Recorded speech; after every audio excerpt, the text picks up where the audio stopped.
I'm going to do something that I don't normally do in my series of reviews of a bike. So typically I'll do a first look, a first ride, and then I usually wait about a month before I do any kind of follow-up or ride review.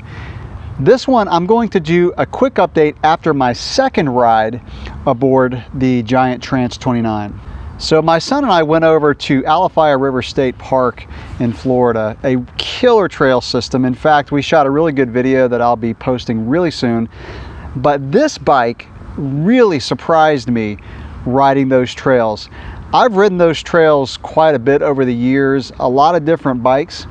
This bike I actually felt like was tailor-made for those trails.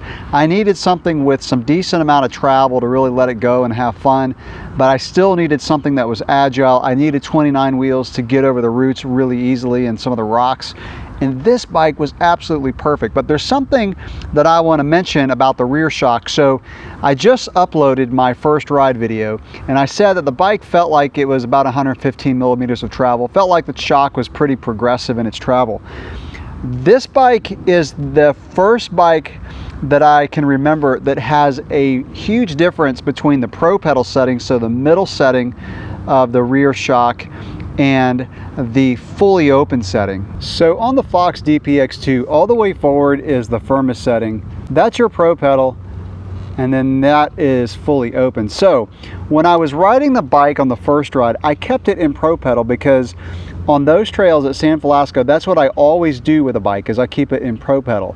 However, today I really rode with the shock open, and it was a huge difference. So most bikes, there is a difference, but there's not that big of a difference. Even my Trance 27.5, when I had it in Pro pedal, you know, it was still pretty plush.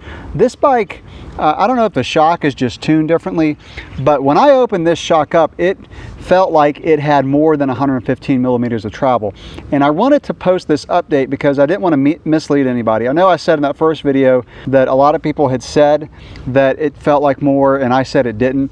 But I'm running the shock pretty much fully open most of the time, unless I really need to put the hammer down and pedal hard. Putting it in that open setting really changed the characteristic of the shock. Also, I had mentioned that I took out 2 volume spacers out of the fork. I'm going to put one back in because I bottomed this fork out a couple times. It felt great, it felt really linear, but there were a few times where I would come in a G out or hit a root really hard and I bottomed the fork out. So I'm going to add a volume spacer. So like I said in that first video, it came with 3. I'm going to put one back in, so I'll have 2. I think that's going to be about right because I do need a little bit more progression than I was getting today on that ride. The last little update that I want to give is this bike felt incredibly balanced when I was riding. It's kind of hard to explain other than it just feels like the front and the back end work really well together. And it just, when I was going up the climbs, and I'm not going to talk too much yet about the fork offset, but this has a little bit shorter fork offset than the stump jumper, so this one's 44, and it felt really good on the climbs. It felt like I could get the handlebars around roots and stuff, and there were some tight switchbacks. You'll see that in the video, so I really encourage you to go watch that video of us riding Alafaya. You'll see what the trails are like. Going up those climbs and those switchbacks, it was really easy to just get the fork around and get it around the corners. I didn't feel like the bike was too twitchy.